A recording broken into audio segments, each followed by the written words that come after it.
رحمت للعالمین چې دنیا ته نو راغلی د ده د راتلو نه 80 کاله وړاندې یو بادشاه و د هغه نوم و زونواس یوسف زونواس ابن شرحبیل. هغه دومره بدبخته بادشاه و چې هغه د خدای دعوه کړې و وی زه معبود یم ما ته به سجدې کوئ. په زور به یې خلک خپل عبادت ته جوړول، پیسې به یې لګول، فوجیان او لښکر یې لرل. الله تعالی وغوښتل چې دا بادشاه ختم کړي. په چا یې ختموي؟ د یو کوډګر ساحر ساتلی، باچایانو پخوا ساحران ساتل. هغه سپینګیری شو د غره په سر کې پروت.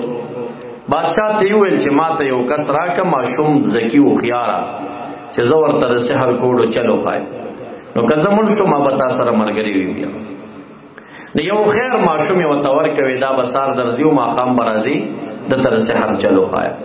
نو د هغه سره اوس د غره په سر کې دا ساحر دا جوګي پروت دی او د غره په دې منځنۍ ساحه کې یو غار دی، په هغې کې د الله تعالی یو دوست او بزرګ اوسېږي، یو راهب د عیسویانو د دین پیر صاحب پکې دی، خو ډېر پاک سړی د کراماتو خاوند.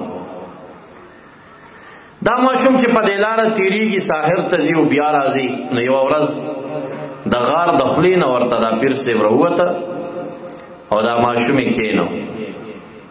وی ته چا پیدا کړی؟ ماشوم خو نه پوهېده، تربیت یې غلط اخیستی و. وی زه یوسف زونواس ابن شرحبیل پیدا کړی، د بادشاه نوم یې واخیست.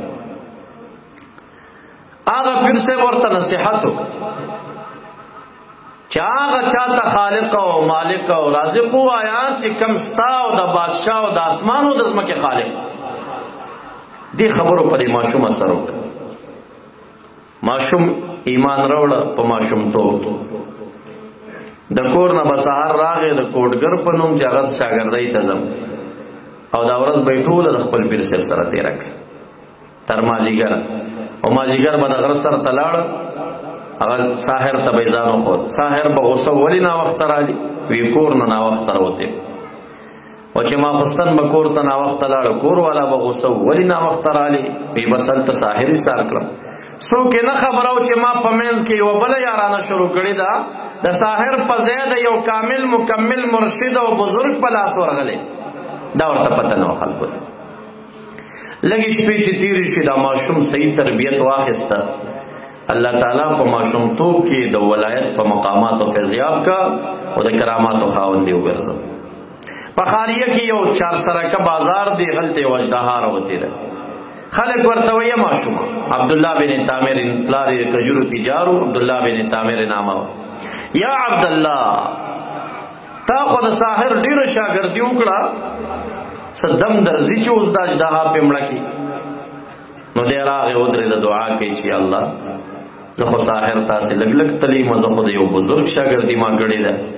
نو یا الله که زما د دې پیر صاحب دا دین ستا په نزد حق وي او زه په حقه یم او دا باچا په باطله یي، نو ما به دې خلکو ته شرمې نه، زه به یو کاڼی راخلم او ستا نوم به پې اخلم او دا اژدها به مردارې. وړوکې کاڼی راواخیستو چې بسم الله یې ویله چې ګزار یې کړه اژدها پې الله تعالی ختمه کړه، هغه مرداره شو. مشهوره شوه خبره. وی وړوکې ماشوم په سحر کې کمال ته رسېدلی. هغه سحر نه و، کرامت. خلک به ورته راتلل، دمول به یې، ړانده به بینا شو، شلان به پې باندې جوړ شو. مسله رو مشهوري ده. خپل پیر صاحب ته چې سبا راغی وی ما نه خو نن داسې داسې کارونه وشول. هغه ورته ویل په تا به امتحانات شروع شي، خو ما به ګورې بادشاه ته نه یاد چې دا عقیده راته چا ښودلې. د بادشاه یو وزیر په یو سترګ ړوند، هغه ورته راغی وی ما دم وی ته چا پیدا کړی؟ هغه ورته وی یوسف زونواس ابن شرحبیل. وی هغه ته ورشه چې دم دې کړي. په ما باندې چې ځان دمې، اول شرط دا دی چې د خالق او مالک او رازق رب ذوالجلال وحدانیت به منې. هغه ومنه، زه به دې دم کم، هغه ذات به شفا درکړي. وزیر ومنله چې دم یې پې واچو، الله تعالی یې ړنده سترګه جوړه کړه. سبا چې د بادشاه دربار ته لاړه، سترګه یې جوړه ده. دا څه چل، دا چا جوړه کړه؟ وی دا هغه ذات جوړه کړه کوم ذات چې زما او ستا او د اسمان او د ځمکې خالق او مالک، هغه جوړه کړه. وی زما نه سوا بل خالق مالک هم شته؟ وی یا. وی دا عقیده درته چا ښودلې؟ وی دا عبدالله بن تامر ماشوم راته ښودلی. ماشوم یې ونیو، وی دا تا ته چا ښودلي دا عقیده؟ وی دا خو د غره کې یو پیر صاحب ناست دی، هغه راته ښودلی. پیر صاحب یې راوسته، ماشوم یې راوسته، وزیر یې راوست، فوجیان یې ودرول، جلسهګاه یې جوړه کړه. اوس په دوی دبا وچی چې د عقیدې نه واوړئ، زما الوهیت ومنئ، ګینې وژنمه. اول دی وزیر ته شروع شه چې د عقیدې نه واوړه. هغه ورته وایي د ایمان او د توحید خوند زما د زړه پردې شلولي، زما زړه ته ننوتی دی، دا نشي وتی بیا. نو د پاسه یې په دې سر ورته اره کېښود او د خپو پورې داسې اره ویلې، په شهادت ورسېد. کلمه د لا اله الا الله عیسی روح الله د عیسی علیه السلام د دین د شهرت زمانه وه. محبوب دنیا ته نه و راغلی، اویا کاله پخوانۍ واقعه وه. کلمه یې ویله، دنیا نه لاړ. هغه پیر صاحب یې راوسته، ورته وایي دې عقیدې نه واوړه. وایي دې دواړو ته خو دا عقیده ما ښودلې ده چې دې پې کلک دې زه به ولې اوړم. هغه په سر باندې اره کېښود، هغه یې اره که په شهادت ورسېد. دا ماشوم نمبر چې ورسېده، ماشوم باندې چې چاړه کېښوده، ده په مرۍ باندې چړې کار نه کول. بادشاه وي دا خو چاړه پې کار نه کوي. فوجیانو ته یې وویل دا بوځئ او د غره سر ته یې پورته کوي، خو چې داسې خطرناک کمر وي هغې نه یې ګزار کوي چې د ژوندي پاتې کېدو امکان پکې نه وي. چې د غره سر ته یې پورته کړ، فوجیان ورسره وو چې اوس یې ګزاري.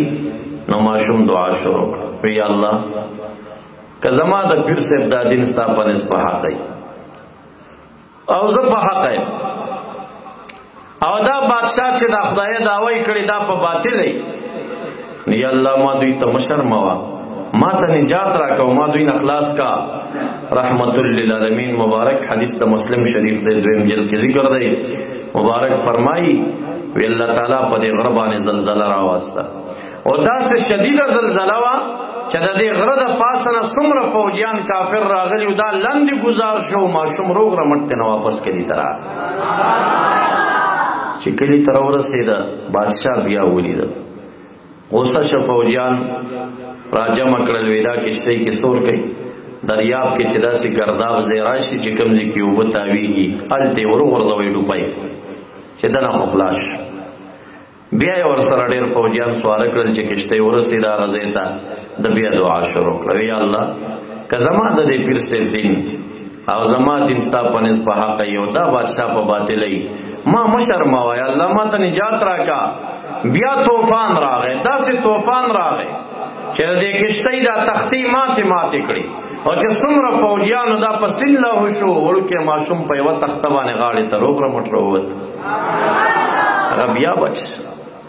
بله ورځ بادشاه بیا ولیده، نو بیا یې کمرې ته بوتله او مشوره ورسره کوي.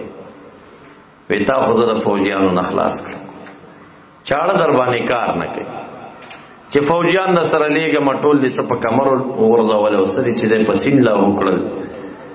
زه په دې پوهېږم چې زه دروغجن یم، زه نه خالق یم نه رازق یم، خو یو چل مې جوړ کړی دی. اوس داسې چلو که چې زما کلي پرېږده، زما بچۍ مه خرابوه، دې ځي نه لاړ شه. ماشوم ډېر هوښیار دی، هغه ورته وایي بادشاه زما مرګ دې مطلب دی چې زه مړ شم. ویا وی په دې خوشحالېږي، ویا وی ستا لیندۍ او ستا توره او ستا غشې او ستا چاړه دا په ما کار نه کوي. خپله لیندۍ راواخېسته، دا لیندۍ ورته ورکړه، خپل غشی یې ورته ورکړه. وی دا زما لیندۍ او زما غشی په ما کار کوي، خو دا هله په ما باندې کار کوي چې د رعایت نارینه زنانه دې ټول راجمع کړي، سټیج به ولګي، غټه جلسه به جوړه کړي، او برجۍ ته به ما وتړي بیا. او چې کله دا لبړ راکاږي او تیر دا وتر راکاږي، نو ته به داسې الفاظ وایي چې بسم رب هذا الغلام ارمي، د دې وړوکي ماشوم پر رب باندې د هغه په نوم باندې ویشتل کومه. دا ټکي ووایه به زه به ولګم. بادشاه ډېر احمق و، قمقل خو ځکه و چې د خدای دعوی کړې، خو خیر سړی داسې کار نه کوي. او ماشوم هوښیار و، جلسهګاه یې جوړه کړه، نارینه زنانه یې راجم کړل، او برجۍ ته یې ماشوم وتړه. چې باچا څنګه لبړ راښکه، نو دا الفاظ یې ویل چې بسم رب هذا الغلام ارمي، د دې ماشوم د رب په نوم ویشتل کوم. غشی لاړه او ماشوم په دې صدغه ولګېد، تور سپین ته صدغه وایي. په دې ځای کې غشی دننه شه، مبارک په شهادت باندې ورسېد. داسې ولاړ ځوړند چې وفات شو. دی په شهادت ورسېده. دغه یو ماشوم چې د یو ښایسته مرشد په لاس ورغی او بزرګ ته جوړ شي، اوس یوازې ځان یې قربان کو، دغه ټول علاقه کې یو انقلاب راوست. په دې جلسه کې چې څومره نارینه زنانه وي، دې ټولو چغې والې آمنا برب هذا الغلام، آمنا برب هذا الغلام. د دې ماشوم رب باندې مونږ ایمان راوړی دی، د دې ماشوم پر رب مونږ ایمان راوړی دی. بادشاہ چې پوه شو چې دا خو جلسه ټوله بلوش، دې ماشوم څه چل را سره وکړه، دا خو ټول خلک مسلمانان. نو بس داسې چلې وکړه چې فوجیانو ته یې وویل د کوڅو په سر کې خندقونه جوړ کړئ، او چې څوک ما مني ښه ده ګینې بس هغې ته یې غورځوئ. نو داسې د کلي مخې ته یو ډاګ و، په دې کې سټیج جوړ کړه، وزیرانو دې کېناستل سیل ته، او د کلي د کوڅو دا سرونو کې خندقونه جوړ کړه، اور یې بل کړه. او چې څوک به راوتل نو ورته وایي چې د بادشاه مالکیت، رازقیت، خالقیت مني، که وی چې آوه به یې خوشي کړه، چې وی نه منم هغه به یې اور ته ګزار. څو زره کسان څو ورځو کې هغې کلمه د توحید ویله، اور ته به یې دنګل. داسې قوي ایمان الله تعالی ته نه جوړ کړي. او یوه زنانه راله، ماشوم ورسره و د څو ورځو، او هغې په ماشوم رحم راغی. زړه یې و چې اور ته ونه دانګي، کلمه د کفر ووایي. دا ماشوم ورته الله تعالی ګویا نه که، مور ته وایي دی اور ته ودانګه، دا اور نه دی، دننه پکې جنتونه دي، باغونه دي. د هغه مور سره د بچي دي اور ته ودانګل، الله تعالی چې دی جنت ته ورسول. آخر کې الله تعالی په جلال، هغه قهر په جلال کې راغی، دا اور پسې باد راغی، دا لمبه چې داسې ورله، دا بادشاه او دا وزیران او دا تخت ټول یې وسوځول، ختم یې کړه، بنیاد یې ورته ختم کړ ټول. الله تعالی د هغې واقعه موږ تاسو ته قرآن کریم کې راخلي. قتل اصحاب الاخدود، معذب شوي، لعنت نازل شوي، لعنوا وعذبوا، عذابونه ورکړی شوي اصحاب الاخدود، هغې قوم ته چې هغې د کوڅو په سر کې خندقونه جوړ کړي، النار ذات الوقود، اور یې بل کړی و، خاونده بلولو، او داسې لمبې به هغې والي و، مسلمانان به یې هغې ته غورځول. په هغې عذاب راغی. هغه عذاب څه شی و چې باد پرې راغی او تخت او فوجیانو هر څه یې ورته وسوځول، ختم یې کړو. معززو، یو ماشوم ځان یې قربان که، څومره انقلاب یې راوست. دا هم د چا زوی و، د چا صحیح تربیت کې راغلی و. نو واړه ماشومان خپل صحیح معلمینو ته لاس کې ورکوي، او روحاني مشایخو ته یې صحبتونو ذکر ته پرېږدئ، هغلته یې بوځئ. د هغې په تربیت کې به الله تعالی دوی نه صلحا جوړ کړي، دوی نه به پاکان او نیکان جوړ کړي. او ستا او زما دپاره به دا بیا یو سرمایه، یوه ذخیره او یوه صدقه جاریه وګرځېږي.